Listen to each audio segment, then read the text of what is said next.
Здравствуйте! В эфире Пятого канала информационная программа «Новости», в студии Татьяна Маннова. Сегодня в выпуске. Интинцам стоит поторопиться с выбором территории, которую можно благоустроить в следующем году. Голосование скоро завершится. Стартовал сезон ремонтных работ. Приводятся в порядок самые проблемные участки автомобильных дорог. Жители Приполярья активно вакцинируются от коронавируса. Прививку сделали уже более 3500 интинцев. Интинские школьники приняли участие в международной акции «Сад памяти». Около 200 деревьев высажены в разных частях округа. В Москве открылись Дни Республики Коми, посвященные столетию региона. Старт праздничным мероприятиям в столице России дал глава Республики Коми Владимир Уйба. На самом высоком сооружении в Европе, Останкинской башне в Москве, появились цвета флага Коми. Так красочным событием ознаменовался старт Дней Республики, которые будут проходить до 31 мая. Подсветка медиафасада башни будет осуществляться в вечернее время суток на протяжении 9 дней. Всего государственный символ северного региона появится на телебашне более 5000 раз.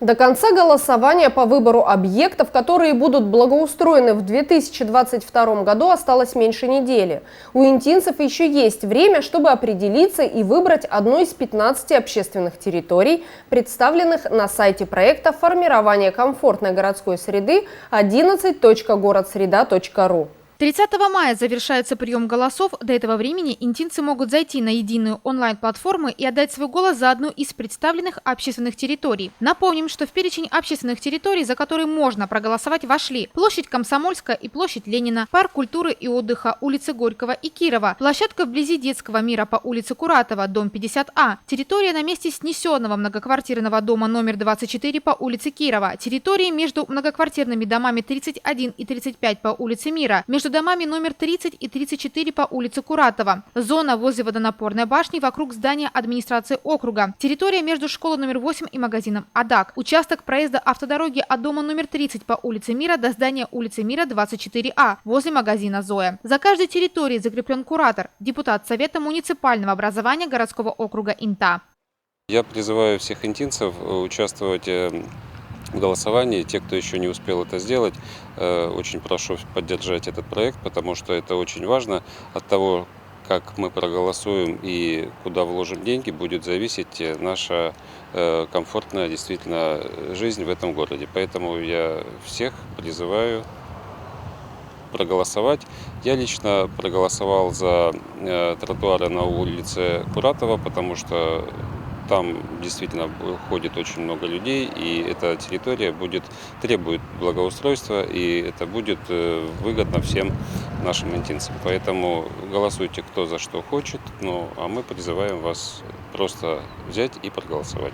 В голосовании в Инте приняли участие уже более 3000 горожан. Мы первые по количеству отданных голосов в соотношении к количеству жителей. На данный момент лидирует ремонт тротуаров по улице Куратова. Следом с небольшим отрывом идет асфальтирование площади Ленина. На третьем месте продолжение благоустройства тротуаров по улице Мира. Каждый интинец сам решает, за что отдать свой голос, какую именно территорию он хочет привести в порядок. Я уже приняла участие в голосовании «Комфортная городская среда» и очень хочу, чтобы все интинцы подключились и проголосовали за тот объект, который им понравился. Но, конечно, хотелось бы, чтобы подключились к улице Куратова. Я голосовала за улицу Куратова. Во-первых, я живу на этой улице.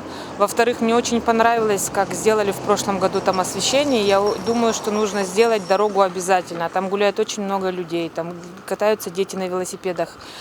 И будет законченный вид улицы Куратова, и потом уже можно будет переходить к другим улицам.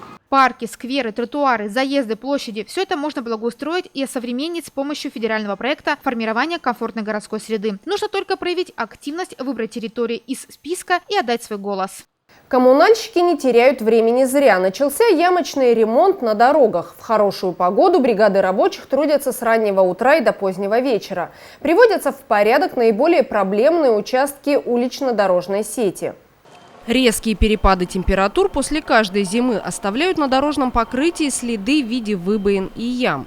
В этом году сильные морозы держались особенно долго. Весной погода часто менялась. Минус чередовался плюсом. В таких условиях даже самые маленькие трещины превращаются в настоящие дыры на асфальте. Влияет на состояние дорожного покрытия и интенсивность автомобильного движения, а она с каждым годом в Инте растет. Машин в городе стало заметно больше. Перед началом ремонтных работ сотрудники мэрии обследовали все улицы. Определены самые проблемные участки. Органами местного самоуправления принимаются все возможные меры. Естественно, все, конечно, упирается в деньги, бюджет маленький, все мы это прекрасно знаем. Всячески пытаемся изыскать средства. На сегодняшний день уже подрядчик приступил к работам, осуществляется ямочный ремонт. Конечно, опять же, заложено мало денег, мало объемов, но пытаемся. Сейчас начали с самых таких убийственных дорог основные. Это у нас Дзержинского, на Воркутинскую пойдем, на Западную, на Мира, на Бабушкина, по Кирова, на станцию дальше перейдем. Всего выделено у нас 3 миллиона. Это очень мало, это очень мало. Но будем изыскивать средства. Вот сейчас вовсю мы ведем работу по изысканию средств. Планируем, конечно, еще при выделении средств разместить заказы и дальше продолжать. Но вот пока у нас такие планы. Сейчас самые большие ямы, которые есть, мы их выберем, определим места и будем уже производить ямочный ремонт. Укладка холодного асфальта возможна при любых погодных условиях. Главное, перед работами хорошо подготовить участок. Производство смеси и укладка регламентируются ГОСТами и СНИПами, что гарантирует высокое качество, надежность и безопасность. Холодный асфальт представляет собой смесь, которую изготавливают по специальной технологии с добавлением битума. Ремонт проводится в максимально короткие сроки, и по дорожному полотну можно сразу открывать движение. Контролирующие органы пристально следят за качеством выполнения всех ремонтов. Специалисты у ЖКХ и городской администрации постоянно бывают на объектах и в случае выявления недочетов указывают на недоработки. В парке культуры и отдыха наведена чистота. Интинцы приняли участие в большом общегородском субботнике. Горожане собрались на острове, чтобы убрать мусор, прошлогоднюю траву и выпилить сухие деревья. Около 400 жителей Интинского округа с радостью поработали и благоустроили общественную территорию. Уборка началась в 10 часов утра. Чтобы горожанам было веселее, в течение всей экологической акции звучала музыка. В субботнике приняли участие представители администрации города, депутаты совета, сотрудники учреждений культуры и спорта, образования, управляющих компаний и ресурсоснабжающих организаций. Администрация обратилась с просьбой помочь, поэтому, в общем-то, мы никогда не отказывались от субботников, что на острове, что в городских территориях. Поэтому с удовольствием люди вышли, тем более погода такая. Пообщались между собой еще, просто каждый занимается своей работой отдельно. А здесь всем коллективом практически встречаемся только по утрам. А здесь пообщались, поговорили, с удовольствием все поработали, так что... Мы вот себе определили фронт работ, вот наш пятачок убрали, мешки, ветки пособирали, мусор, ну, думаю, что все-таки что-то сделали, свой вклад, как говорится, внесли в общее дело. Но у нас, наверное, человек 10. Не весь коллектив, потому что у нас сегодня рабочий день, поэтому у кого сегодня так получилось, что уроков нет, мы пришли работать сюда, на остров. На призыв мэра Инты Владимира Киселева выйти в выходной день на субботник откликнулись и многие горожане. На острове почти нет мусора, однако работы все равно много. Надо убрать прошлогоднюю траву, проредить ивняк, которого на территории очень много. Людей пришло много, хотя по прогнозам сегодня дождь, но видим, что погода солнечная, народу вышло много. Мусора особо нет, выпиливаем старый ивняк. Всем хочу сказать большое спасибо. Народу много, людей много. Видим, что людей вышло много, желающих. Поэтому уберем все, сейчас вывезем. Ну, думаю, что это не последний субботник. Будем выходить и приводить остров в порядок. Инвентарь предоставили, перчатки, мешки есть. Управляющие компании пришли с пилами. И поэтому все обеспечены инвентарем, все работают.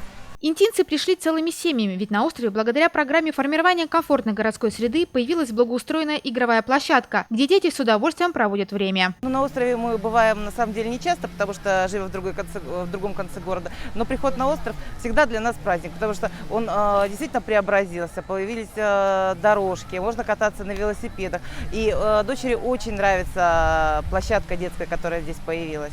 В то время как горожане наводили порядок, сотрудники Центра внешкольной работы провели социальную акцию «Красная гвоздика». Также все желающие могли проголосовать за территорию проекта формирования комфортной городской среды. В этом им помогали волонтеры. Интинцы делают добровольное пожертвование в фонд «Память поколений» для того, чтобы их денежки помогли ветеранам боевых действий. Ежегодно Инта активно принимают участие в этой акции, делают пожертвования, и на эти денежки приобретаются средства реабилитации для ветеранов боевых действий. Это и противопролежневые кровати, матрасы, слуховые аппараты, коляски и так далее, лечение наших дорогих ветеранов.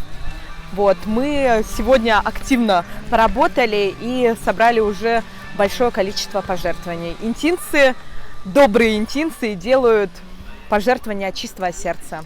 Парк культуры и отдыха в Инте особенное место. Это исторический уголок города, который особенно любят интинцы. Здесь в свое время были аттракционы, сейчас игровой комплекс. Именно в этом месте выпускники школ ежегодно высаживают деревья. Общегородские субботники на острове проходят также ежегодно. Продолжается массовая вакцинация населения от коронавируса. На данный момент привились более 3500 жителей округа. 2800 интинцев завершили весь курс вакцинации. Практически каждый день мобильные бригады медиков выезжают на предприятия для вакцинации сотрудников прямо на рабочих местах. В месте инъекции может быть легкая болезненность, уплотнение или покраснение. На ночь таблетку супрастина или парацетамол. Сегодня в баню не ходить, душ принимать можно, мочалкой это место не тереть, алкоголь в течение 3 суток не употреблять, на огород сегодня не ходить. Завтра можно. Прививочный пункт развернулся в здании мэрии. Возле кабинета, в котором обычно проводятся заседания и совещания, выстроилась очередь. Желающих сделать прививку оказалось много. Экономисты, инспекторы, водители городской администрации, сотрудники Почты России, продавцы из ближайших магазинов решили воспользоваться медицинскими услугами передвижной амбулатории, которая работала несколько часов. Хотела обезопасить себя и своих близких.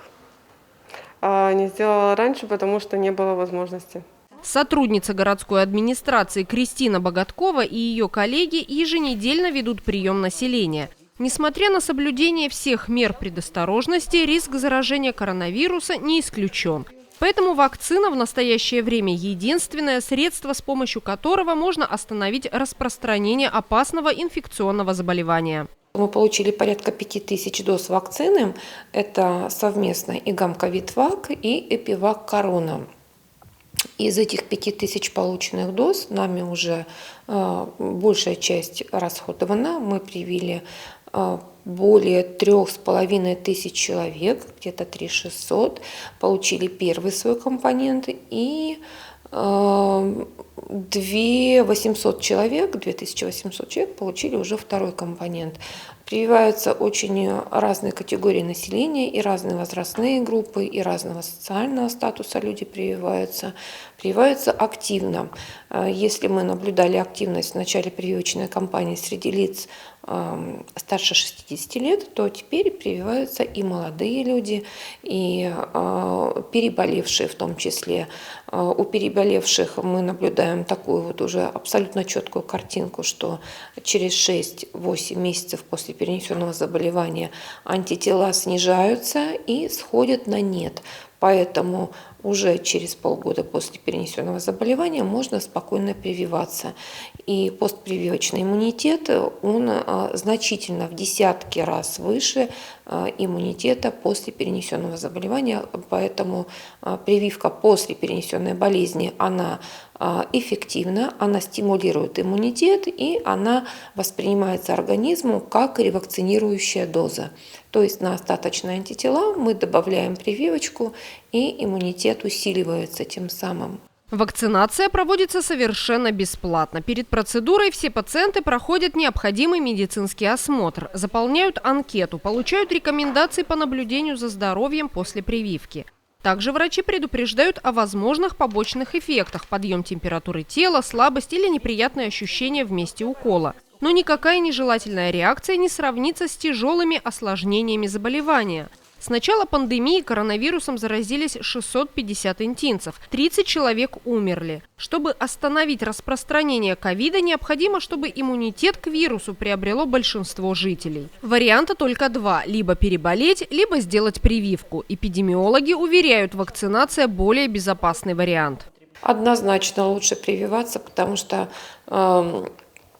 даже те, которые переболели легко, у них есть отдаленные последствия после перенесенного заболевания, и от этого страдают и сами пациенты, и их близкое окружение, когда на месяцы теряются запахи, вкусы, не восстанавливается обоняние, не восстанавливаются вкусовые восприятия пищи. Это очень тяжело. Кроме того, страдает сердечно-сосудистая система, обостряются хронические заболевания. Ну и даже вот те летальные исходы, которые мы имеем, конечно, этим летальным исходам способствовали как раз хронические болезни или ковидная инфекция провоцировала возникновение каких-то тяжелых заболеваний, вновь возникших, или способствовала как раз их обострению и приводила к летальному исходу. Поэтому, конечно, вакцинация – это лучшая профилактика, это известно уже давным-давно, уже не первую сотню лет. Мы знаем и понимаем о том, что вакцинация – это самое лучшее предупредительное мероприятие, это лучше, чем болеть. Вакцинация переносится довольно-таки легко. Даже те, которые имеют какие-то незначительные побочные проявления после вакцинации, они несоизмеримы с теми физическими страданиями, которые наносит болезнь. Ну и мы все с вами прекрасно знаем, что когда болеет хотя бы один человек в семье, подвергаются риску заражения и все остальные.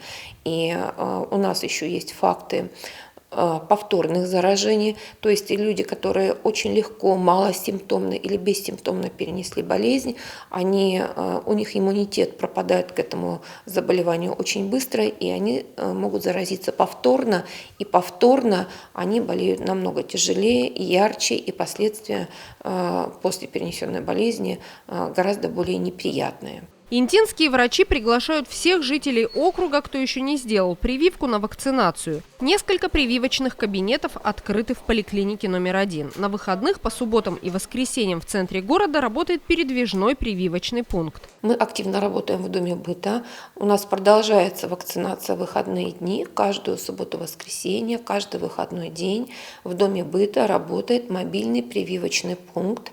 И каждые выходные приходят туда люди. Кто-то приходит уже на повторную прививку, но много есть и таких, которые уже знают о нашей работе в эти дни и в это время и приходят на первичную вакцинацию. Приходят люди разного возраста, опять же, и молодые, и возрастные.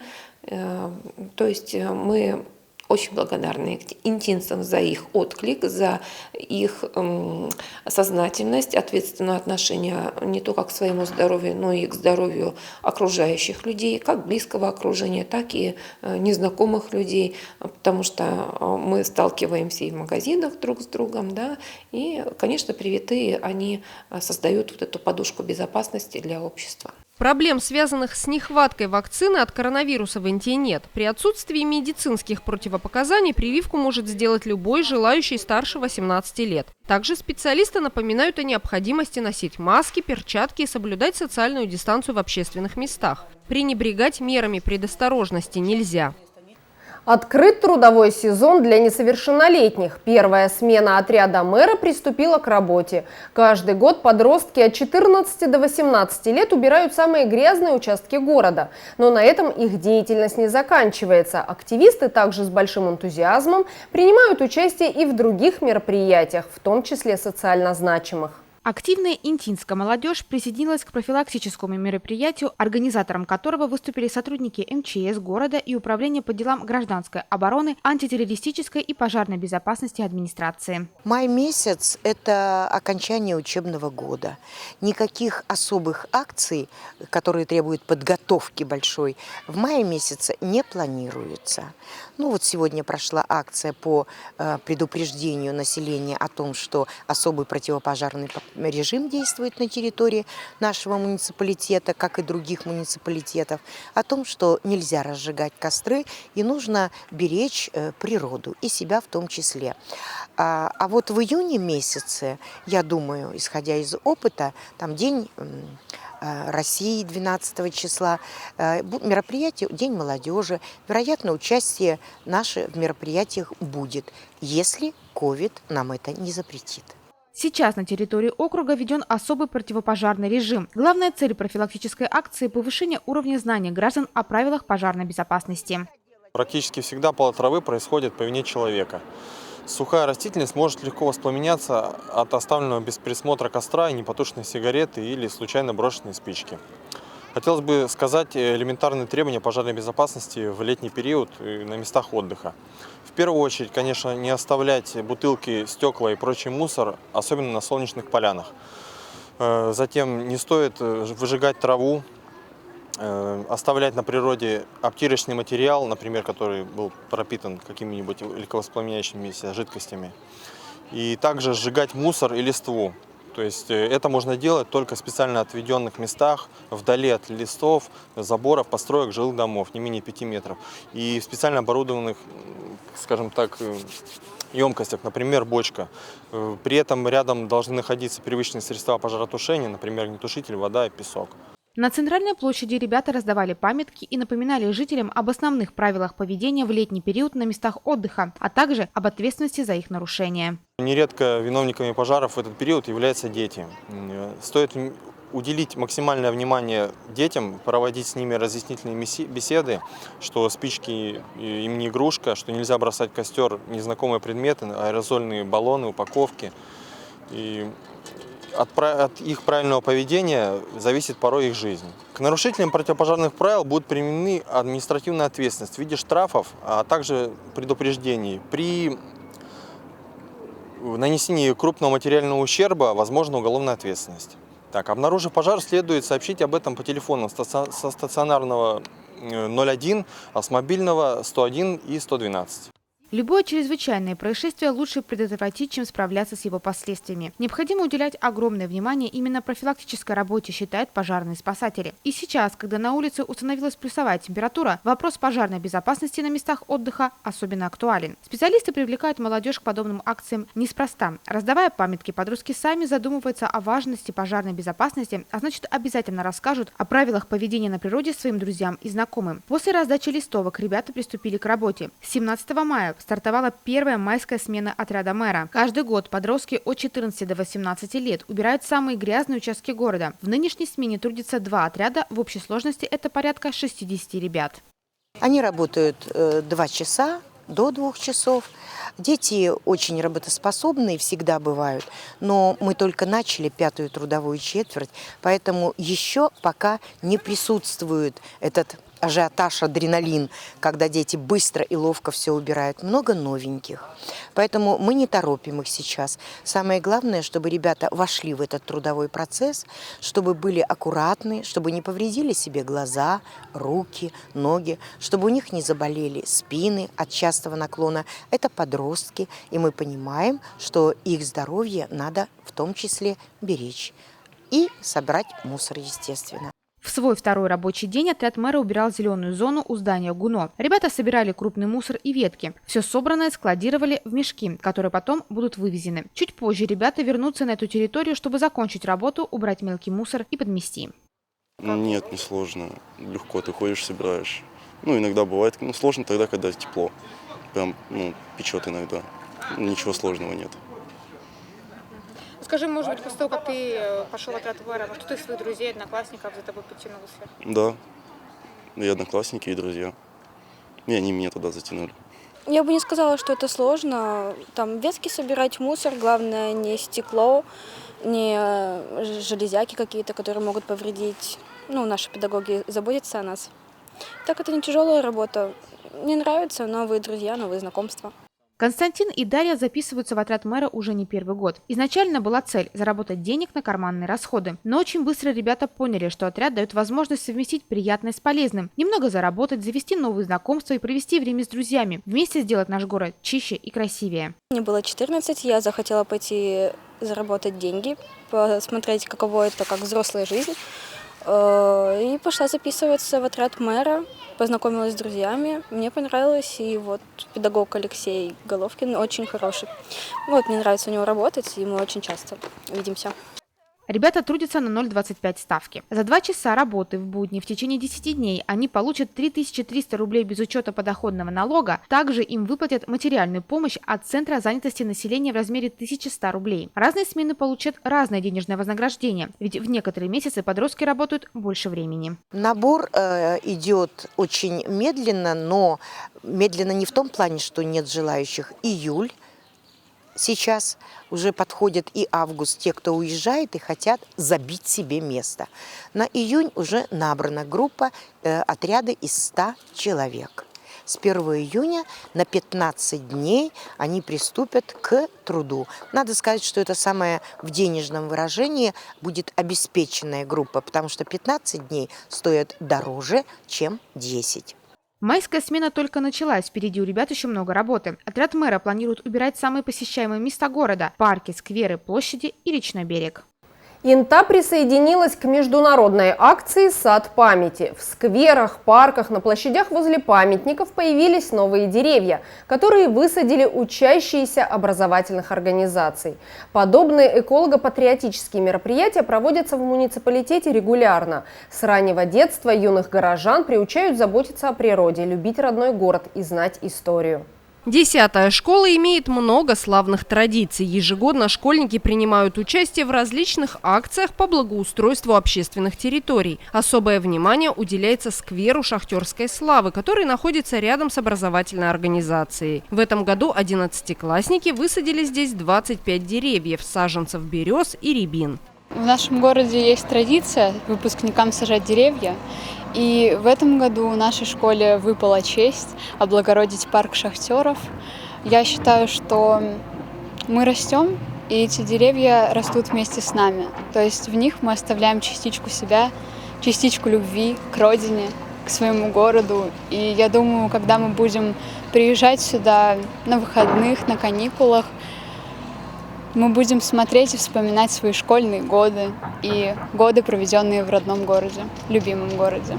В этом году из 10-й школы выпускаются 13 11-классников. Для ребят уже прозвенели последние звонки. Большинство старшеклассников планируют уехать из Инты, чтобы продолжить образование в других городах страны. Сейчас молодые люди усердно готовятся к экзаменам, но пропустить данную акцию выпускники не могли. За годы учебы в школе посадка деревьев стала добрым и значимым мероприятием. Наша школа уже не первый год проводит подобную акцию, я уже принимал в ней участие. Я считаю, что всегда можно найти время для хорошего дела, и посадка деревьев – это одно из них. Поэтому от того, что 10 минут тут потрачу, ничего не убудет. Сквер шахтерской славы был открыт в Инте в 2015 году. Он посвящен труду интинских горняков. 6 лет назад компания «Интауголь» создала здесь площадку, на которой находятся образцы шахтной техники, вагонетки с углем, крепежные арки. Горожане любят этот сквер, здесь часто гуляют взрослые и дети. А благодаря школьникам сквер с каждым годом становится зеленее и благоустроеннее. Это все, о чем мы хотели рассказать вам сегодня. Смотрите новости на 5 канале и будьте в курсе значимых событий Инты. Всего доброго и до свидания.